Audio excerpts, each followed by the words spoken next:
오늘 우리에게 주신 하나님의 말씀은 고린도전서 6장 13절, 고린도전서 6장 13절의 말씀 되겠습니다.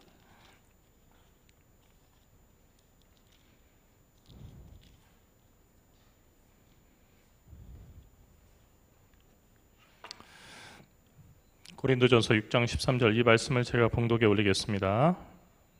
음식은 배를 위하여 있고 배는 음식을 위하여 있으나 하나님은 이것저것을 다 패하시리라. 몸은 음란을 위해 있지 않고 오직 주를 위하여 있으며 주는 몸을 위하여 계시느니라. 아멘. 기독교 강요가 이제 다음 주면은 끝이 나게 됩니다. 정말 그 긴 시간 우리가 이렇게 살펴봤는데 1년 반이 꼬박 걸렸죠. 그래서 4권인데 4권의 책이 이 정도가 됩니다. 이렇게 제가 이렇게 저기 보면 성인 남성의 이제 가슴 그 어깨 폭 정도 되는 두꺼운 책들을 함께 살펴봤어요. 사실 이제 까다롭고 어렵긴 하지만 이거 강요입니다. 그러니까 강요가 뭐 강요하다 그 강요가 아니고요. 기독교의 어떤 그 복음의 진리의 신학적인 어떤 가장 중요한 그 교리들을 갖다 요약해서 한 거예요. 그러니까 이게 상당히 긴 것 같은데 짧은 겁니다. 왜 중요하냐?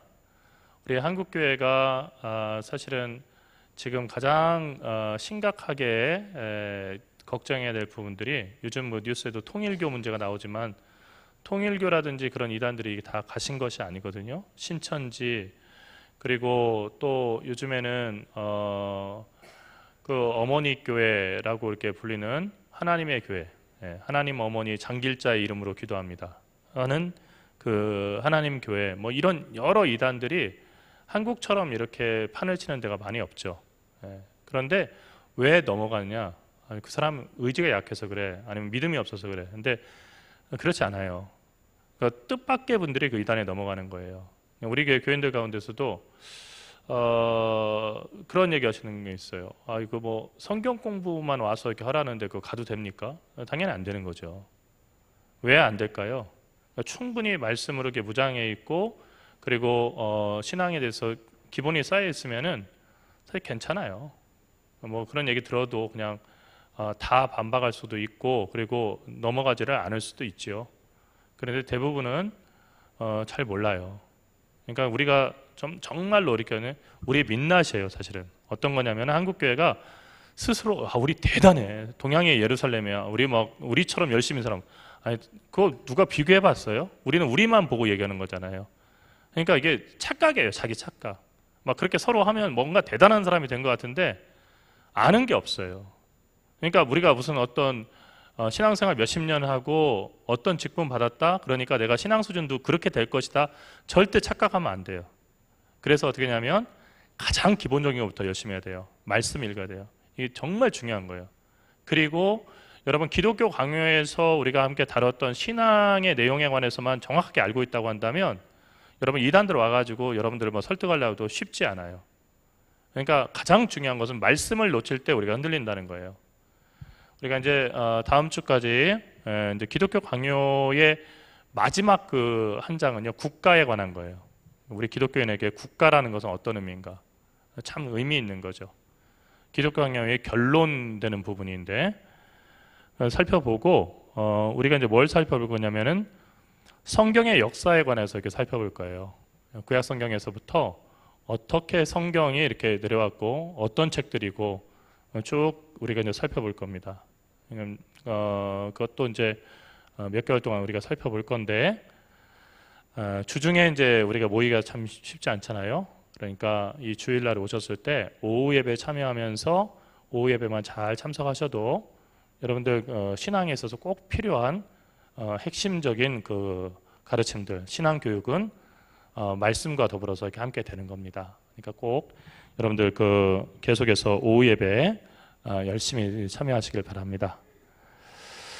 하나님께서 세우신 성례전은 성경에 나오는 것은 딱 두 가지밖에 안 된다고 했죠. 그러니까 하나님께서 그 상징과 그 신학적인 그 신앙적인 의미 그리고 예전을 어떻게 해라라고 명령한 것은 세례식하고 성찬식밖에 없어요. 그런데 캐톨릭에서는 7개의 성례전을 갖다가 7이라는 숫자가 7이라는 숫자가 이게 되게 좋으니까 만든 거예요. 이건 사족과 같은 거죠. 사족이라는 게 어떤 거죠? 동양의 그 고사인데 옛날에 이제 하인들이 그 잔치가 끝나고 나서 술 한 병을 갖다가 주인이 줬다는 거 아닙니까? 그러니까 그 하인들이 이거 한 병 누구 코에다 붙여? 그러니까 한 사람한테 다 몰아주게 하자. 그래서 땅바닥에다 뱀 빨리 그리는 사람이 그거 먹기로 하자. 근데 한 사람이 정말 뱀을 빨리 그렸어요. 야, 이제 내가 먹겠다. 근데 야, 난 시간이 남았으니까 야, 니네 그리는 동안 나는 발도 그릴 수 있어. 발을 그렸어요. 그래서 기분 좋게 딱 마시려고 하는데 옆에서 두 번째로 근 사람이 그 술병을 뺏었죠. 그래서 한 얘기가 뭐예요? 야, 발 달린 뱀이 어딨어? 너는 뱀 안 그린 거야. 내가 그린 거야. 그러니까 내가 마셔야 돼. 그래서 보기 좋게 뺏겨가지고 못 먹게 됐다는 겁니다. 쓸데없는 짓을 하는 걸 사족을 붙인다는 말로 그 다음부터 얘기하게 됐죠. 하나님께서 세우지 않은 성례들을 갖다가 이 캐톨릭에서는 중요한 성례라고 이렇게 그렇게 지금도 성사라고 하는 이름을 붙여서 그 성례들을 집행하고 있어요. 첫 번째는 견진성사이고 두 번째는 고해성사. 고해성사는 여러분 많이 들어보셨을 거예요. 종부성사는 그 죽음을 앞두고 하는 것이고요. 신품성사는 사제들을 갖다 세울 때 하는 거예요. 그런데 이제 캐톨릭에서는 평신도들이 뭐 한다고 해서 그 신품성사 아니에요. 신품성사는 100% 사제들만을 위한 거예요. 그리고 결혼성사가 있어요. 근데 우리 종교개혁 이후에는 이 5가지는 다 빼버렸어요. 이거는 하나님께서 명하신 것도 아니고 어떤 표징이 있는 것도 아니고, 그래서 이것은 성례가 아니다라고 부르게 된 거예요. 성례가 되기 위한 필수 조건은 뭐냐면 표징과 그것을 그렇게 지켜라라고 하는 제정의 명령이 성경 말씀에 나와야 돼요. 그리고 항상 그것을 할 때 하나님의 말씀을 먼저 선행해야 돼요. 그러니까 무슨 얘기냐면, 선행한다는 얘기 어떤 얘기냐면요, 세례식 할 때 어떻게 해요? 세례식 할 때 세례를 명령하신 그 말씀을 갖다가 낭독하고 그리고 세례를 베풀어요. 그러니까 그 세례 물을 갖다가 이렇게 머리에다 바르거나 푹 수조에다 담그는 그 행위가 그 사람을 거룩하게 하는 게 아니라 바로 낭독하는, 선포하는 그 말씀이 그 사람을 갖다가 깨끗하게 하는 거예요.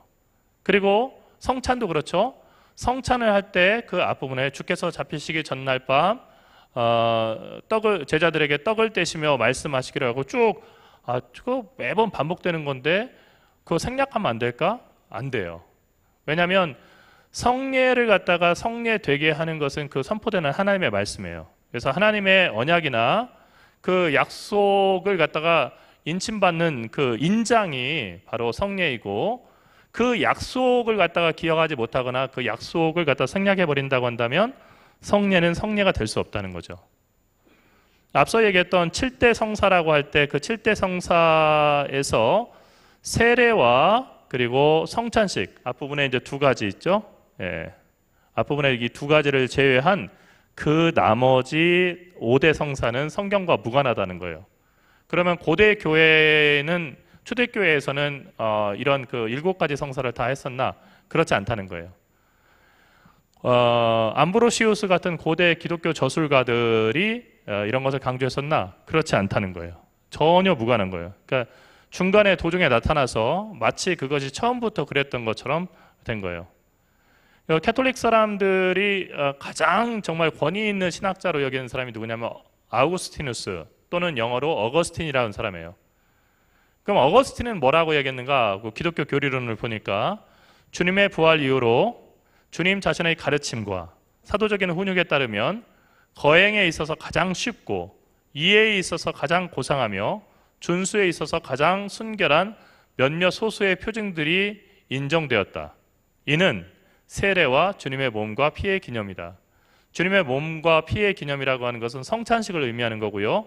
그리고 세례식. 그러니까 아우구스티누스, 그 사람들이 정말로 모세 다음으로 그리고 예수님의 가르침을 가장 잘 드러낸 신학자라고 존경에 맞이하는 아우구스티누스가 성경에 나와 있는, 그리고 주님의 명령에 따른 성례는 세례와 성찬식밖에 없다라고 이야기했음에도 불구하고 이런 것들은 그냥 뭉구트리는 거죠. 이게 뭉구트리고 그냥 이거 우리가 사실은 뭐 7개 다 필요한 거다라고 얘기하는 거예요. 근데 이제 우리 종교개혁을 거친 교회들은 오직 말씀 복음의 그 권위를 갖다가 교황이나 교회의 권위보다도 더 중요하게 생각하기 때문에 이 오직 복음의 말씀의 기초에서 그리고 성경의 가르침과 하나님의 명령의 기초에서 세례식과 성찬식만을 받아들인 겁니다. 오늘 뭐 5가지 그 성례를 갖다 다 우리가 살펴볼 건 아니고 그 중에서 일부만을 우리가 이제 살펴보고 말씀 마치려고 해요. 가장 먼저 나오는 건 견진성사예요. 견진성사는 우리도 하고 있는 거예요. 견신예예요. 이거는 종교개혁자 칼빈도 금지했다고 하는데 왜 우리가 할까 하는 생각이 들 거예요. 이 견진성사는요, 유아 세례를 받은 아이가 청년이 되었을 때 신앙교육을 시킨 후에 신앙 고백을 확정하는 안수를 행하고 돌려보내던 고대의 관습이에요. 이거는 이제 고대 교회, 초대교회부터 있었던 일이에요. 그런데 이제 결론부터 말씀드리면 견진성사에서 핵심은 뭐냐면요, 우리 종교개혁 거친 교회들은 견진성사 않는다고 했잖아요. 근데 견신예 왜 하냐? 견신예에서 핵심은 담임 목사와 만나가지고요, 교리 교육, 교리 문답이라고 요리 문답이라고 하는 요약된 교리를 갖다가 문답으로 교육받는 거기에 핵심이 있는 거예요. 그래서 이 성찬 때처럼 이렇게 막 안수하고 굳이 그러질 않죠. 그 유아 세례처럼요.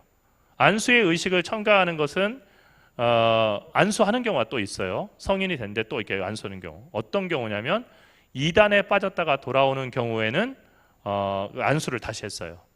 왜냐하면 그 사람은 출교됐던 거기 때문에 다시 받아들이는 의미에서. 그런데 이 견신례는 성경 안에서 그 근거가 없어요. 그러니까 견신례를 해야 된다라고 하는 게 없어요. 그러니까 견신례 하는 이유는 뭐냐면 유아 세례가 불완전하기 때문에 견신례 해야 된다. 모르고 받았으니까 이제는 깨닫게 됐으니까 다시 견신례를 받아야 그게 완전해진다라고 생각하는 거거든요. 그런데 켈빈은 그리고 다른 종교개혁자들은 어떻게 보냐면요, 유아 세례는 불완전한 것이고 성인 세례는 완전한 것이다. 믿음을 고백했으니까 그 사람은 완전한 구원받은 거, 유아 세례는 불완전한 것이다 라고 하는 것 자체가 영적인 교만이라고 봤어요. 왜냐하면 세례를 통해서 우리를 구분하는 것은 우리 안에 얼마나 확신이 있고 우리가 얼마나 교리를 잘 아냐에 따라서가 아니라 세례를 통해서 우리를 구원하신 것을 확증케 하시고 표징으로 보여주시는 하나님의 능력이지, 우리가 얼마나 많이 아냐에 따라서 세례받고 구원받기도 하고 그렇지 않기도 하고가 결정되는 것은 아니라는 거예요. 또 이 이제 견진성사에서는 지금도 이제 천주교에서는 그렇게 쓰는데요, 성유라고 하는 그 기름, 축성한 그 기름을 가지고 이렇게 바르는 그런 의식들이 있어요. 근데 구원의 기름 같은 것은 없다는 거예요. 그리고 기름이 구원을 이루는 것은 아니라는 거죠. 그래서 켈빈은 이 견신례를 갖다가 세례에 대한 현격한 모욕이라고 이렇게 받아들였어요. 그러니까 어떻게 했을까요? 초기 켈빈의 그 장로교, 그 교회 안에서는 견신례라고 하는 것은 견신례의 견자도 말을 못 꺼내게 한 거죠. 켈빈은 상당히 엄격했어요. 그래서 사실은 켈빈의 호불호가 있어요. 제네바를 갖다 여행으로 지나가다가 제네바를 성시로 이렇게 좀 삼고 싶다, 거룩한 하나님의 도시로 삼고 싶다, 당신이 그 말씀으로서 이 제네바시를 갖다가 잘 좀 이렇게 이끌어 달라라는 부탁을 받고 실제로 거기에서 실험적인 그런 통치, 하나님의 말씀 가지고 다스려지는 그런 그 제네바시를 만들려고 했었어요. 근데 너무 철저하다 보니까 어떤 일이 있었냐면요, 예배 시간에 떠들잖아요. 예배 시간에 떠들면은 그 사람들 벌 받았어요. 예배 시간에 떠들면은요.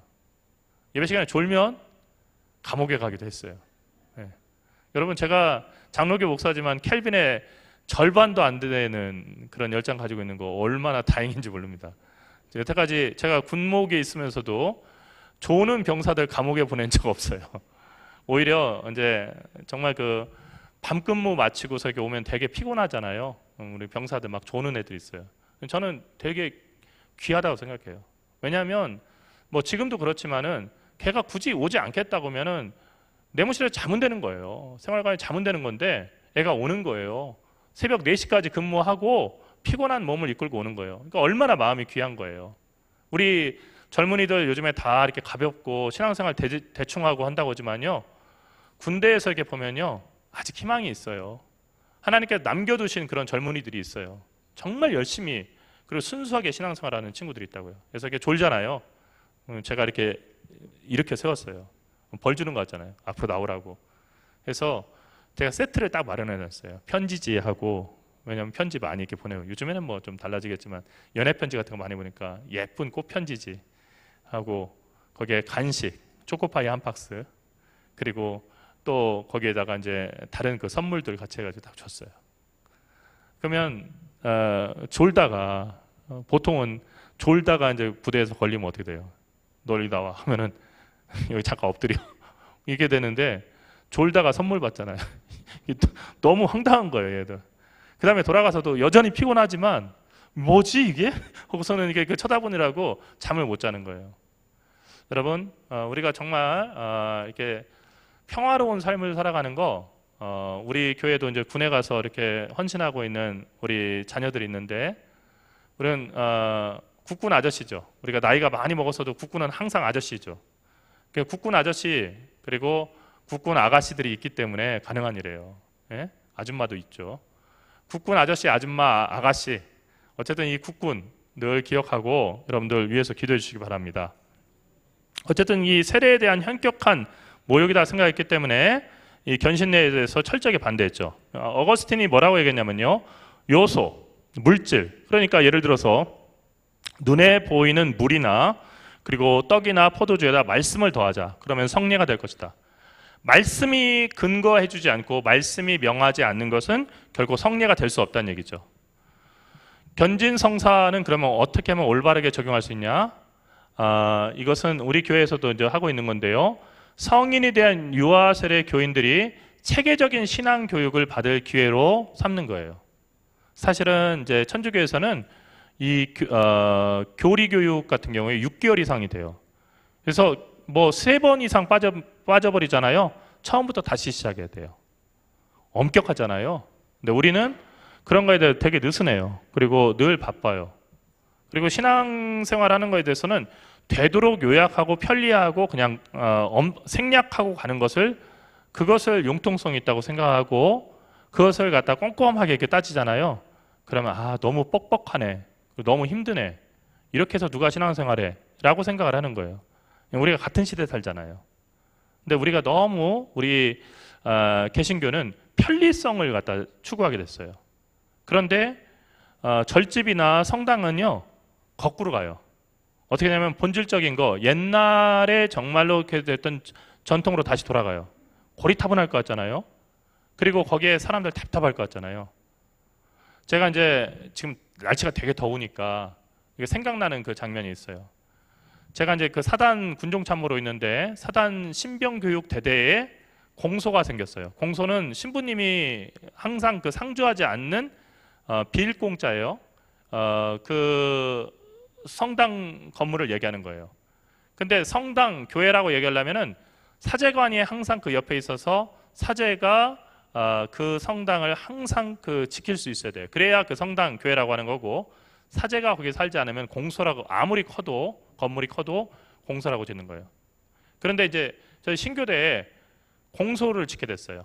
그래서 우리로 말하면 공소를 짓고서 헌당 예배처럼 이렇게 이제 드리게 된 거예요.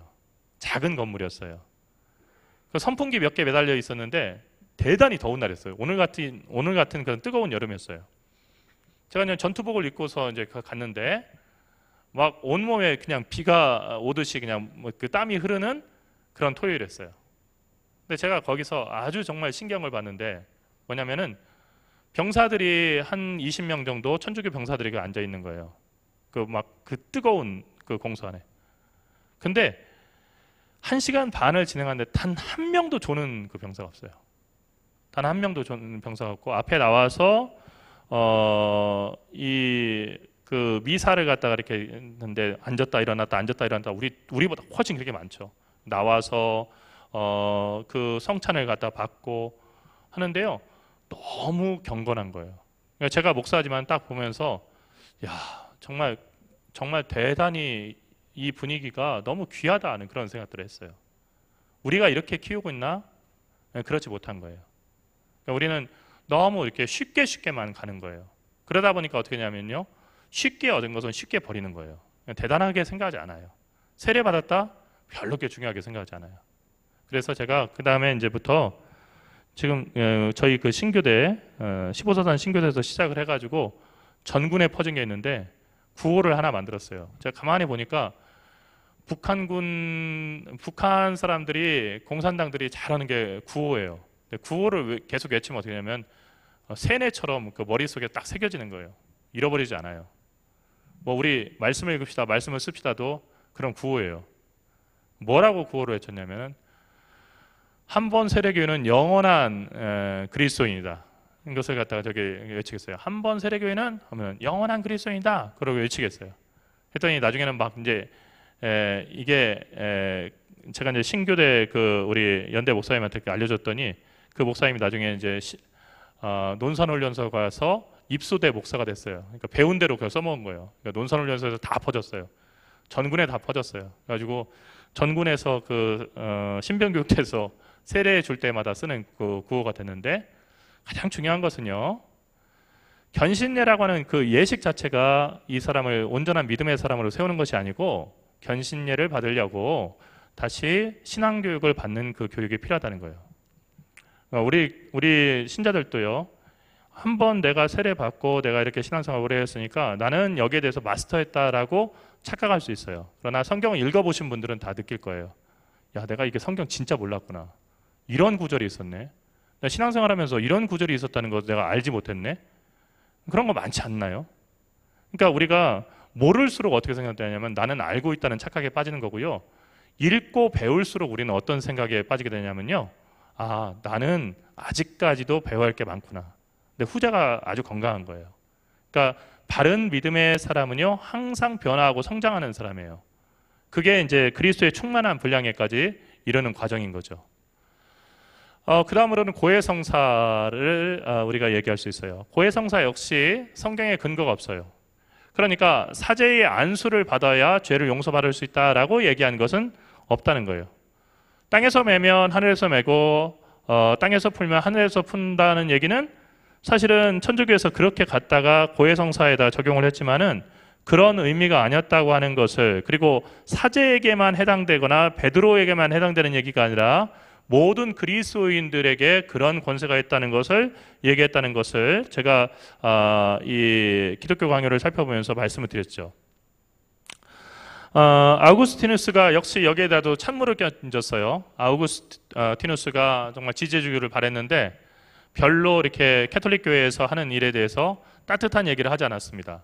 성례들은 육체적인 사람을 위하여, 그러니까 육체적인 사람이라는 것은 세상에 속한 사람들, 세속적인 사람들, 육에 속한 사람들을 위해서 눈에 보이는 것들로 제정되었다. 그렇죠? 세례도 그렇고 성찬도 그렇고.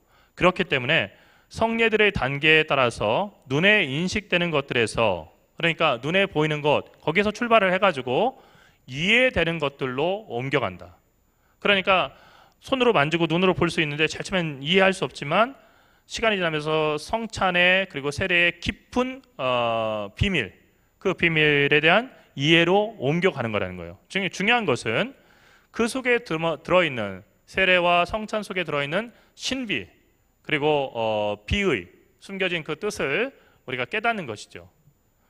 고해성사는 뭐 사실은 상당히 이거 필요한 거 아닌가라고 생각하는 경우도 있어요. 그런데 고해라고 하는 것은 뭐냐면 컨페션이에요. 고백이에요. 그것을 고백하는 것이 성사라는 거예요. 예, 그 천주교인들은 고해성사를 오랫동안 하잖아요. 그러면 이것은 상당히 위험 신호예요. 그리고 신부님이 이제 신자들을 만나면 물어봐요. 베드로, 고해성사 마지막으로 한 게 언제예요? 7개월 전인가요? 이거 안 되는데? 하고 얘기해요. 깜짝 놀라요. 알겠습니다. 다음 주에 꼭 가서 고해성사 하겠습니다.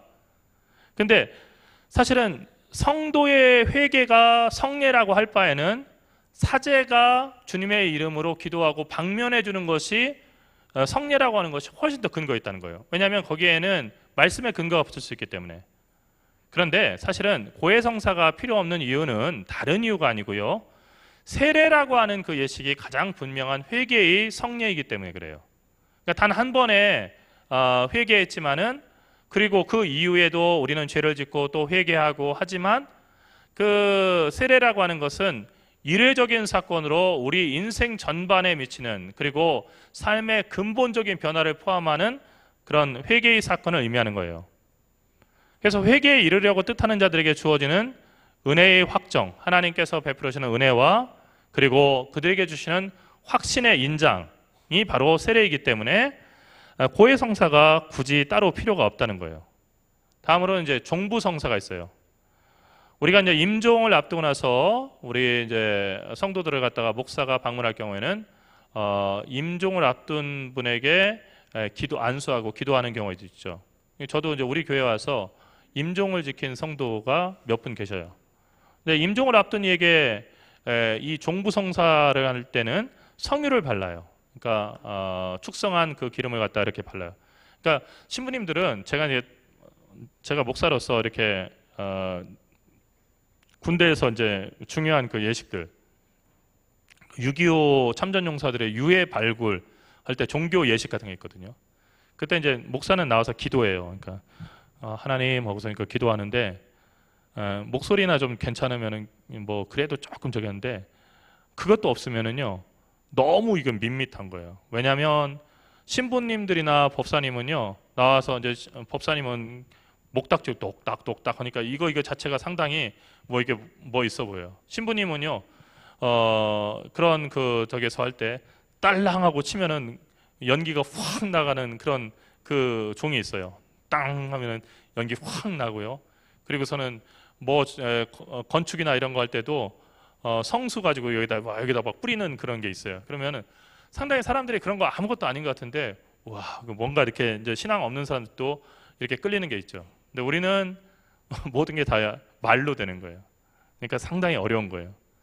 임종을 앞둔 그 분들에게 신부님들이 방문하면은 성유를 바르고 기도해줘요. 그러니까 되게 귀하게 여겨요. 그런 성유를 갖다 접한다는 거. 예루살렘에서 온 것도 있죠. 그 주님은 성경을 보면 언제나 병약한 사람들을 치유하시고 그들을 온전케 해주셨지만 이전과 같이 드러나게 보이는 방식으로 하지 않으셨어요.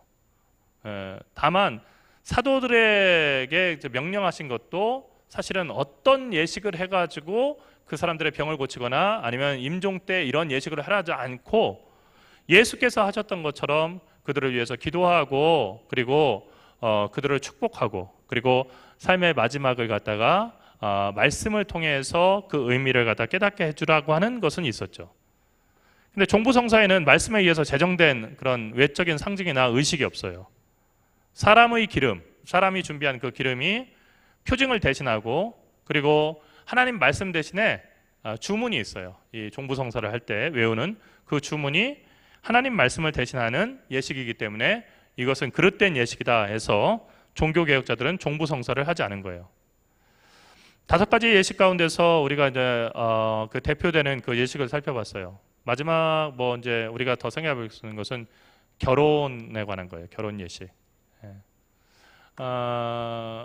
여러분 뭐 잘 아는 것처럼 이제 김태희하고 결혼한 가수 B가 원래 그 세례 받았어요. 군에 있을 때.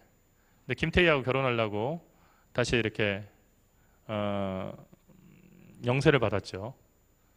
그래서 천주교인은 둘 다 천주교인이 아니면은 혼인 성사를 할 수가 없어요. 혼배 성사를 할 수 없기 때문에 그렇게 된 거예요. 그래서 군목들 사이에서는 애써서 B한테 그 세례 줬더니 김태희한테 뺏겼다. 그러니까 저희 군대 있을 때 보면 천주교에서 이렇게 천주교 소개 책자를 갖다 만드는데 표지 모델이 누구냐면 김태희였어요. 근데 김태희가 그려져 있는 그 책자 얻으려고 친구들이 그 젊은 병사들이요 그 천주교로 가는 거예요. 거기 가서 이제 영세 받아야 그거 받으니까 김태희 그려져 있는 그게 뭐라고 그거 책자 하나 얻으려고 거기 가서 이제 영세해 주세요 이렇게 하고서 이게 또 있는 거예요. 그런데 이제 그 김태희 다음에 아주 강력한 라이벌이 하나가 나타났는데 누구냐면 김연아였어요. 김연아 천주교 언니. 김연아는 더 압권이었어요. 그래서 너무 좋아했어요. 그런데 김연아가 어떻게 됐어요? 목사님 며느리가 됐어요. 그래서 군목들이 그런 얘기를 했는데 어떤 얘기를 했냐면 야 1대1이다. 우리 하나 이렇게 뺏기고 근데 김태희보다 더 거물이 목사님 며느리로 왔다. 그러니까 우리가 이건 이긴 거다 얘기를 했어요. 어쨌든 뭐 우스갯소리지만은 사실 이제 혼인을 할 때 천주교인은 천주교인이 아니면 인정을 안 해줘요. 그래서 신자가 아닌 사람과 결혼을 하면 그 결혼은 불법 결혼이에요. 천주교 입장에서는요. 그리고 이혼을 한 다음에 성당에 오기도 힘들어요. 왜냐하면 하나님께서 둘을 하나 되게 하셨는데 둘이 함부로 이렇게 나눠졌기 때문에 이 사람은 불법적인 상태에 있는 거예요. 그래서 이혼한 사람들이 천주교에 다니다가 이제 이혼을 한 사람들이 다시 성당에 나가지 못하는 경우도 많이 있어요. 그러나 이제 저는 그렇게 생각하는데 오늘 뭐 이 성사와 관련된 거지만은 결혼도 또 이혼도 우리 인생에 있어서 참 우리가 원하고 원하지 않고를 상관없이 우리가 거쳐야 되는 하나의 과정이에요. 삶은 다양한 과정들이 있고 그리고 사건들이 있는데 중요한 것은 우리가 삶의 어떤 그 국면에 있다 하더라도 하나님의 말씀이 우리 삶의 중심이 되고 또 하나님의 말씀의 인도하심 따라서 살아가느냐 그렇지 않느냐가 가장 중요한 것이라고 생각합니다. 그러니까 여러분 한번 복습해 볼까요? 성경에 명령돼 있고 우리가 지켜야 되는 유일한 두 가지 성례절은 뭡니까? 세례와 성찬. 예. 그러니까 여러분 아는 분들이 야 니네는 뭐 고해성사도 안 하는데 죄를 어떻게 용서받아? 라고 할 때 뭐라고 해야 돼요? 예? 세례면 충분해. 따라하겠습니다. 세례면 충분해. 성경 말씀에 그렇게 나와. 예. 어디 하면은 어떻게 해야 됩니까? 어디 하면 어떻게 돼요? 네가 직접 찾아봐 하면 됩니다. 찾아봐. 예, 굳이 이렇게 말을 많이 이렇게 저기 할 건 없고요. 그렇다고 해서 종교적인 문제 때문에 뭐 형제끼리 친척끼리 막 싸우고 또 논쟁하는 거 옳지 않습니다. 하지만 우리는 어떤 거냐면요. 말씀에 기초한 건강한 신앙을 추구하고 그것을 따라가는 복음주의 신자들이에요. 그래서 우리 종교개혁을 거친 교회들을요. 개신교라고 부르는 것은 프로테스탄트라고 하는 것은 천주교에서 그렇게 붙인 별명이고 우리는 우리를 가리켜서 어떻게 부르냐면 리폼드 처치, 개혁된 교회 그리고 복음주의, 에반겔리헤 키르케 복음주의 교회라고 그렇게 부르는 겁니다. 늘 말씀이 중심이 되는 그런 신앙생활을 할 때 그리스도께서 우리에게 명하신 그 생명의 길을 우리가 걸어갈 수 있는 거죠. 기도하겠습니다. 사랑하신 하나님, 기독교 강요로 보는 믿음의 본질 70번째 시간으로 거짓으로 명명된 5가지 성례들에 대해서 살펴보았습니다. 하나님, 다양한 의식이 거행될수록 우리가 더 거룩해진다라고 주장하는 그런 사람들의 그 잘못된 가르침 앞에서 오직 복음을 중심으로 그리고 말씀 가운데서 신앙을 지키려고 했던 종교 개혁자들의 그 열정과 그리고 말씀을 향한 강한 그런 믿음을 저희가 다시 오늘 말씀을 통해서 살펴보게 됩니다. 간절히 바라옵기는 오직 말씀의 어떤 것도 우리의 믿음 생활에서 권위를 갖지 않게 인도하여 주시옵시고 말씀에 의지하고 말씀에 바로 섬으로 그리스도께서 원하시는 그런 삶을 살아갈 수 있도록 우리 모두를 지켜주시옵소서. 사랑하신 예수 그리스도 이름으로 간절히 기도드리옵나이다. 아멘.